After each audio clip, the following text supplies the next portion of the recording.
Welcome back. We are here with our panel of experts. Joining me in studio, Donna Jackson, accountant and member of Project 21. Chris Farrell, the Director of Investigations at Judicial Watch. Chanel Rion, One America's Chief White House Correspondent. And Andrew Nags, CEO of Paysum Solutions International. The White House Press Corps is really holding the Biden administration to high standards. This week, they asked White House Press Secretary Jen Psaki a question about Joe Biden's dogs. Psaki proceeded to answer the question, reading from her notes, indicating that she was prepared for the hard-hitting question. Jen, a quick one as a caller from a TV colleague who can't be here today. Can you give us an update on Major and Champ and whether they're at the White House? I was waiting for this to come up. Of course. Champ and Major are here at the White House. They joined the first family at Camp David last weekend and returned with them on Sunday. The dogs will come and go, and it will not be uncommon for them to head back to Delaware on occasion, as the President and First Lady often do as well. I couldn't wait to ask Chanel this question, given your experiences in the briefing room. What do you think of the hard-hitting question about Champ and Major? That was one of the most thorough questions I've heard from Jen Psaki. She actually didn't have to circle back on that one. She actually answered with a detailed schedule, as you noted. At this point, the show is no longer about the Biden administration. It's more about the drooling infatuation we're watching from the press side of things. And at this point, you only have about 16 members of the press actually throwing in those hardball questions, and every once in a blue moon we'll see a good, solid question thrown in there. But Donald Trump, when he was in office, he brought out their inner monsters. He brought out their inner cowards, and they hated that. And that's one of the reasons they hated dealing with the Trump administration, despite his very transparent press office. Joe Biden is allowing everyone to hit the snooze button in the morning and drift back into dreamland, where they're able to sit in their little ivory towers of moral narcissism. And that's what you're watching every single day take place in the Biden press office. It's not a pretty sight for history, let's put it that way. Donna, what do you think about the hard-hitting question? This is crazy. You know what you said? I was waiting for this one. Is that number 5 on I want to know the questions that I had? I want to know which staffer was tasked with preparing those notes. This one. I mean, this is so crazy. There's nothing about how we're improving America, what we're doing at the border. It's all of this kind of softball, you know, we love you, Biden, there's nothing you can do wrong. I mean, the guy hasn't done, his administration hasn't done anything.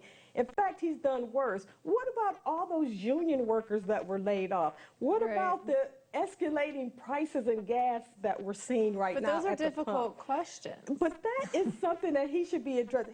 I've never seen a president come in and make the economy worse in less time. I mean, he is actually destroying our economy, and the only thing they want to know about is his dog. Right. I mean, for taking good care of the dogs. Como, who, you know, ended the suffering of the elderly by killing them in, in nursing homes. You know, this is so crazy, and you know, this. It shows the weakness it does. in this administration that they can't handle a question that lobbed at them instantaneously because they're not doing anything. On Tuesday of this week, Arizona Congressman Andy Biggs sent a letter to DHS Secretary Mayorkas. The letter raises concerns that DHS is now releasing illegal aliens into the interior of the United States without issuing notices to appear. That means there is no court date set and no reason for these individuals to report back to law enforcement. They are simply free to go. How is this an effective policy, Chris? It's not an effective policy, and sadly, you know, this is sort of an acknowledgement or an acceptance of what was already a running joke, right? These notices to appear, in the slang term for them was a permiso, meaning a permission slip, right? Had always been a joke, and let's be frank, right? The return rate on these notices to appear were dismal to begin with. Well, now they've completely abandoned it altogether, which in one really sort of ironic way is refreshingly frank, because we have no idea who's in the country. None. Zero idea who's here. Whether it's just a guy looking to go do roofing and landscaping work, or whether it's a terrorist who plans to destroy a facility or kill Americans. The United States government has no idea who's in the country. And thankfully, one Arizona congressman, it's in his backyard, so he has enough guts to say, excuse me, what are you doing? You're just setting people loose in the country. Thank goodness he's at least asked the question to get him on the record. Now, Mayorkas is a coward, so he'll dodge it, he'll double talk it. The American public will get a phony baloney answer. In 6 months. Maybe, but at least it's being raised, and the public needs to know how incredibly screwed up the situation has been in the past, and it's even worse now. Mayorkas' default response to any kind of criticism is that this is all Trump's fault. And yet, when Trump was in office, he actually put a kibosh on the catch and release program. And so this is a prime example of where policy begets action. When you have catch and release now being instituted once again, you're only aggravating the problem. It's a problem when the president of Mexico is pointing at us and saying Biden's policies are causing this border crisis. And what is the Biden administration doing in response? Let me give you one example. It should elucidate a lot of how this administration approaches the problem. The National Security Council is being sent down to Mexico and Guatemala this week. Their mission is to try and stem the tide of migration that's moving northward into our borders. And their approach is the following items. Their approach is to run radio ads and also tell through social media Mexican citizens and those who are moving north to not come to the United States. Social media and radio ads. That is how our National Security Council is being deployed this week. That should tell us a lot about policies like catch and release. Just briefly, having actually been to Guatemala and marched along with the caravan, this is now going back 2 years, I can tell you that that sort of strategy is a failure, because everything that's been telegraphed started in Democratic primaries when they asked all the Democratic candidates, will you pay for health care for illegal aliens? And they all raised their hands. That's all they need to see and hear. So the TV ads, social media, it's baloney. They know the policy, and having marched along with the caravans in Guatemala personally, I know what they were saying, what they believed, what they talked about, what they were motivated by. They're coming. Did they have TVs on the migrant and on the caravans with Every them? single person had their cell phone, Their own? and they're all watching. They're all charging it along the way? They certainly are. But they have camps with Biden's 2020 signs flying. Right. Of course they're coming because he said, please, come in. Of course. We want you all.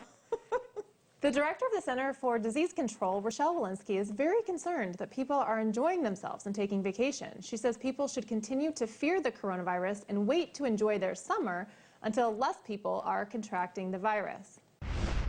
Because we can see a time in the next couple of months where we will have a lot more people vaccinated and we will really be able to blunt infection rates. We're still hanging out at 55,000 cases a day. And we're watching what's happening in people who are vacationing right now, and that concerns me a lot. How concerned should we be about vacationers? Yeah, so this illustrates the obscenity of the policy position of the Biden administration and really the left in general.